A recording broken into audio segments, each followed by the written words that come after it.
be more than human. Hello and welcome to the channel. My name is Joseph Carroll. I write under the pen name J.R. Carroll. And today with me I have my lovely wife, Kelsey. And about a month ago, I kind of threw this out here on my community tab that my wife was going to pick a book for us to read. And she really likes horror and those types of books. So I was like, all right, well, what are we gonna read? And she picked out American Psycho.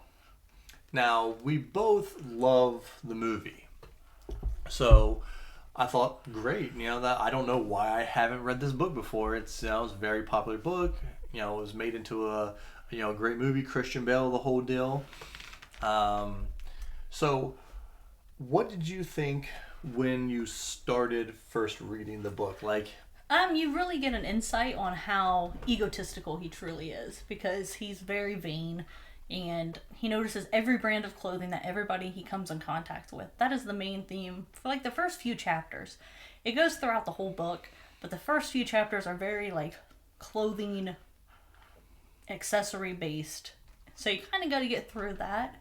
It almost put me off a little bit, but if you power through, it's definitely worth a read. Yeah, now I had seen the movie years ago, so I kind of had an idea of what to expect. But it's definitely, if you haven't watched the movie and then you start reading this book, it's gonna seem a little off because he is super detail oriented. Like she said, with the clothing, it's kind of like a Brandon Sanderson, but with this type of thing where he's giving you the tie, he's giving you the shoes, he's giving you the cufflinks, everything, and and I think what he's trying to convey there, and this book is set in the late '80s, and I think it's that the time of excess where everybody was you see those movies in the '80s where everybody the rich people have Corinthian pillars in their nice apartments and all kinds of crazy stuff. And I think that's what he was trying to kind of get across here. And that goes on for a little while. It doesn't start getting into the crazier aspects for a little while. But prefacing, before we start getting into some of these things, and especially if you haven't read the book, I mean, I can read anything, but some people need trigger warnings. Every trigger warning. Everything you can think of. If you're wanting to read this book, I would watch the movie first. And if the movie seems a little too much, don't read the book, because the book is 10 times worse. Yeah. Honestly, we were having a conversation, and as I finished, because she finished the book before I did. How long did it take? It took me 2 days. I worked 12-hour night shifts, and we had a couple slow nights, so I just zoomed through it in probably 2 nights. Yeah, and it's right at 400 pages. So it's not a huge book, but she ran through it. And so it took me another day to catch up. But yeah, if you've seen the movie, this book makes it look like the Easter Bunny. It is so violent and so gory, but the thing we were discussing is, could somebody even write this book and get it published by a major publisher nowadays? I don't think so. Then we watched the movie afterwards to kind of compare it again, because we hadn't watched the movie in a while, and we're like, I'm not even sure this movie could get made and be put into theaters. Yep. And the movie is nowhere close to the book. So how did you feel once about his the writing style, and once he got into actually committing murders and stuff? I feel like it might have been rough to write, because I am a gore whore through and through. I love the bloodier the better. I like to be traumatized. I don't know. But I loved it so much. But as being a writer, I feel like it would have been so hard to go into detail, because there's some anatomical correctness a lot in this book. So I'm sure that was fun to research. Yeah, and I will say that I personally have read like the first Law. I know I did a review on a few of those, and I've read some other grimdark stuff where they talk about torturing people and the things that they do to get information out of people. And so I thought, fully prepared for anything. I mean, people have gotten their fingernails ripped out and genital stuff. That is child's play. Yeah, this is probably the most disturbing book, or one of the most disturbing books ever written. And I've heard some people talk about some other books, and in the vein of this book, and say, well, this book is so much that they think some more subtle books are more disturbing because they're more subtle. And it leaves it to the imagination where you get to kind of think up what exactly is happening. But they leave nothing in the shadows in this. It is a very open book about what is happening to these people. Yeah, like, honestly, myself, I don't like watching, like, 3D movies because I like to be immersed. Like, I can sit and stare at a screen or read a book, and I can just get into the character and get into the story itself. I can see myself in it, and that is what makes it so disturbing, because it's not over the top for me, because I can be sucked into it. I don't know about you. Were you in it, or did you get knocked out of it? I think it being in first person made it because you're getting to feel what he's feeling. Like, not to give too much away, but like the sexual thrill of like what he's exactly doing to these people. Like they describe bones breaking under his hands, and like it being first person just made it a lot more real for me, and I enjoyed it. I liked it. I had to look away from my book a couple times. Like, I had to just be like, hold on, let me recalculate what's happening, and have to go back into it. But I liked it. Yeah, and again, if you haven't read this book, we're going to kind of keep it mostly spoiler free for the next couple minutes. But one thing it does do, it's not just 100%, gore, and nothing behind it. But it does kind of ramp up, and once he starts the killing, because there's a good probably, 100 pages maybe, where it's just his everyday life, him letting you know how he lives and how fancy they are. But then it starts, once it goes, there's so much more killing in the book than there is in the movie, but it actually gives you a deep look into his psyche when he's doing these things. So it's not like some of these movies that came out after Saw came out, then every movie's like, well, we got to be gorier than the last movie. And that's not what this is. No. Because you really get into his mind a little bit, and you can see how he's losing a grip with reality more and more. And you can just see him progressively get darker and darker and darker. Yeah. So, like, I'll kind of wrap up our non-spoiler section here. But if you're into, it's almost a psychological thriller in a way, because you're not sure exactly, how far he's going. Is he doing these things? Is he not? Is it a mind thing at one point? But like we said, if you liked the movie, if you've seen the movie and you haven't read the book, I'm sure you're gonna like the book, because it ramps everything in the movie up to 11. Even the vainness of it, like, a lot of people like that. There's all kinds of like TikToks and YouTube shorts of people like acting like Bateman, and so if you like the movie, you're gonna love the book. It might be it's gonna be way more disturbing than the movie, but we're gonna transition kind of into some spoilers here. So be warned, you can go read the book and come back, or if you just kind of, because I think we can't spoil everything because it's so intricate and so much going on. There's so much. Because like in the movies, it's like 6 to 8 kills, I think, and in the book, in this short time frame, he kills about 50 people, and a lot of those are documented where you get to read about it. So yeah. So I mean, I think even with what we're going to tell you, you could probably still read the book and really enjoy it. But again, if you want to kind of go in almost blank, then this is probably where you're gonna leave at. So, spoilers now, okay? What did you think about the pace and the actual type of killing that he started out doing? Like, his start out killings were very similar to the movie. They were very slow, and like, I feel like he killed his people rather quickly. But one thing I did notice throughout the book was he likes to draw it out more. I think he's getting more and more of the thrill of trying to keep them alive as long as humanly possible before they die. Yeah, I definitely got the sense of that.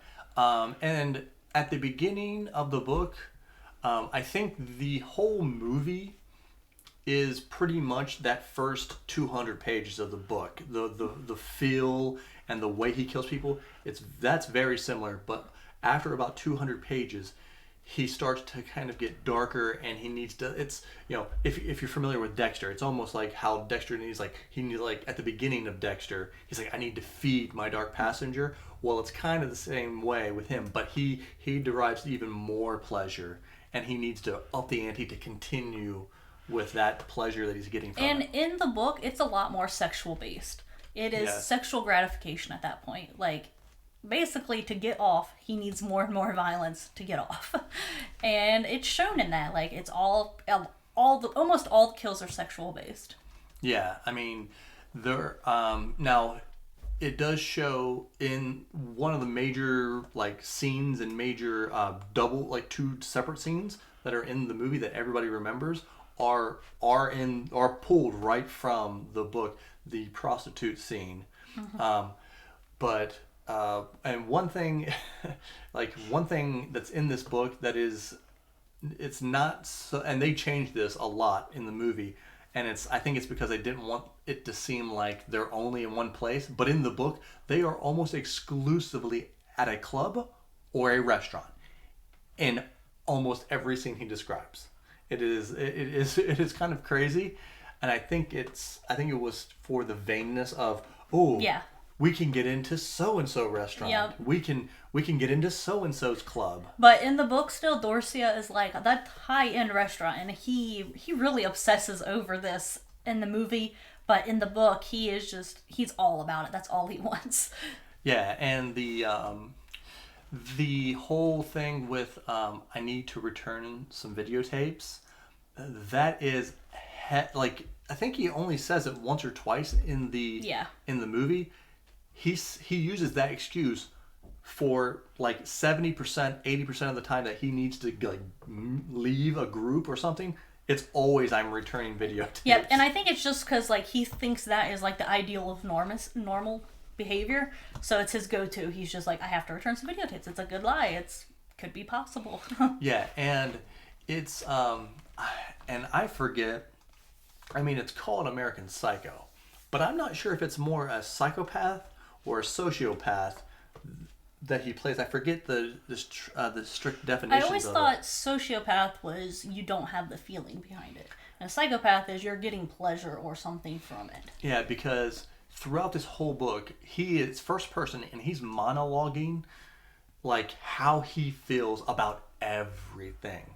Like, and he keeps saying like, oh, like I wear these things or I use this cologne or whatever because that's what people think he should be wearing or he should be doing. Yep. His whole thing is like, it's a disguise. Yep. It's like he's trying to fit in, and he knows he's not normal. It's not like one of these things where you read a book or watch a movie and the bad guy or whatever you want to call him thinks he's normal. Thinks, oh well, I'm the good guy or I'm doing this for no. He knows that, you know, he's like, well, maybe I'm evil. Maybe I am, but he doesn't have that. It only goes so far, right? Yeah. It doesn't get. He doesn't go past his like. There's no feelings past the. Yeah, I'm probably a really bad guy. Yeah, and I think he's just okay with it. And I think in American Psycho the movie, I don't think they really alluded that he's ever done this before. But in the book, he was in college, early years of college. Yeah, they reveal that. And he cut off someone's head. Yeah, yeah. He and yes, then that's and I was a little confused while I was reading it too, because I had watched the movie, and then I'm like, okay, so this is the beginning of a serial killer, like, but about a 3/4 of the way through the book, he reveals that in college he killed somebody. Yeah, he hung her head in a tree and then dumped the body in the river, one of the rivers, and it's just, and he's so casual about it. So odds are he's killed more, but throughout the book, there's a part where he kills a homeless person, and then by the time he's back to his apartment, he's like, the bloodlust is already back. So you can just tell that he's going longer periods between killing at the beginning, but then towards the end, it's every other day or every day he's having to do this. Yeah, and at the beginning, it was really it was a lot of women. It was he did like well, we actually kind of started off. He killed was it Paul? Paul. Yeah. He killed Paul, and then and then it all kind of snowballed from there. But it was mostly like prostitutes, and then he kills a homeless person and their dog. And then he starts killing people that are like directly connected to him and close to him, which is insane. Yeah. He starts killing people that you're like, man, he's gonna get caught now. Like, and I think he alludes that he has a Latino cleaning person that doesn't question anything. Doesn't question anything. Maybe an illegal. Maybe that's why. But he's like, she cleans up all my messes, and I'm like, at one point I'm like, dude, he's getting reckless with these killings. And then something that was crazy in the book is how long he lives in Paul's apartment. And like he's keeping corpses and like hanging them in like closets, and like he's keeping decaying bodies everywhere, or he made sausage out of somebody, and like it's just a trip and a half. He has his apartment. He has an apartment in the Bronx, like just for him to go like stash bodies, and like he dissolves one in the bathtub or in a 55-gallon drum at his other apartment, and then he's in Paul's apartment a lot.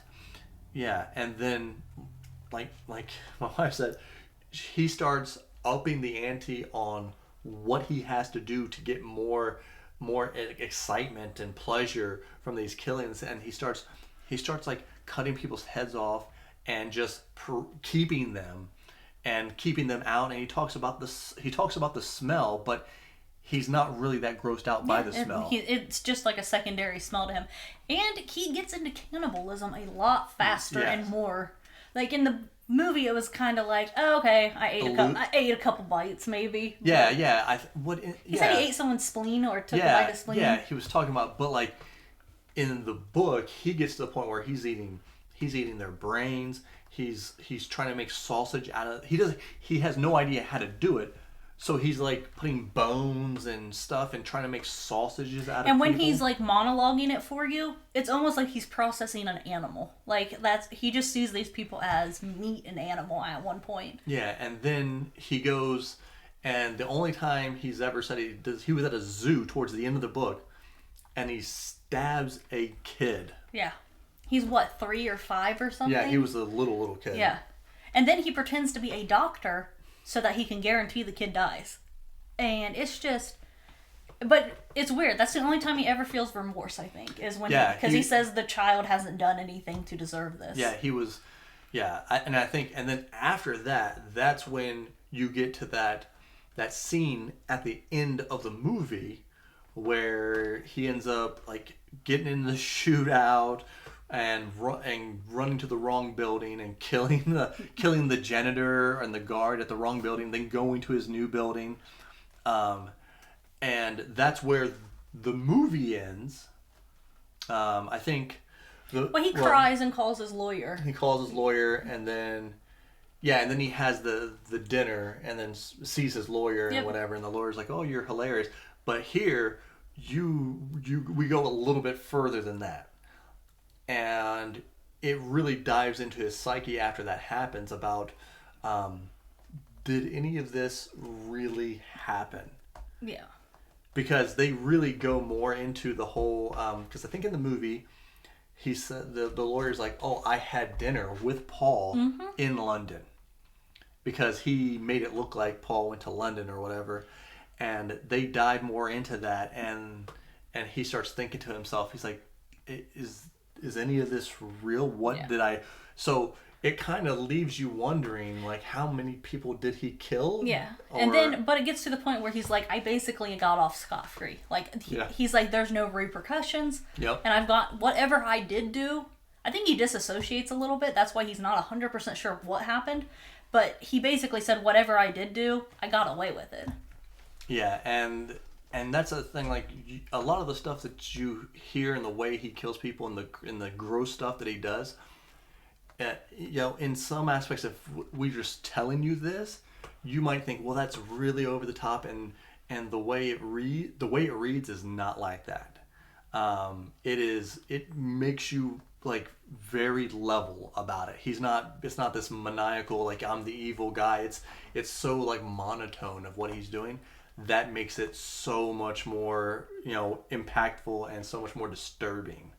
And like Brian Keene, my Lord and Savior, love him to death, but this book was brutal, and Brian Keene definitely warmed me up to it, so go read all his stuff, because I am obsessed and I love him. So, but this book was different. Yeah, I will say it is a great book. Definitely a great book. If you aren't turned off by every trigger warning, sexual content, animal abuse, anything. A lot more animal abuse in this, so be very cautious of that. That's the part that bothered me the most, I think. If you are a brave soul,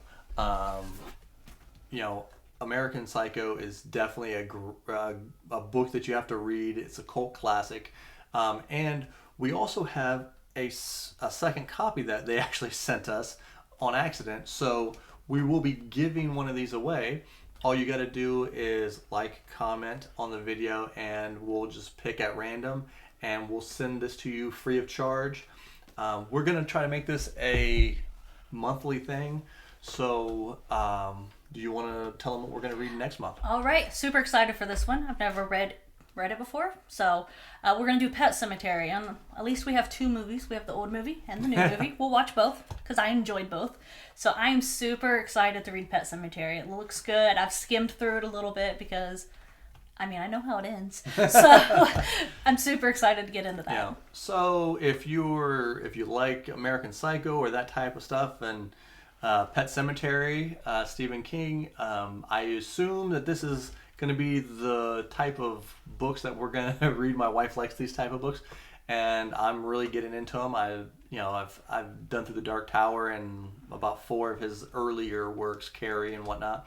So follow along if this is something you're interested in, and we'll keep pumping them out here. Maybe we'll try to give a book away every time we do this. So just remember, be more than human.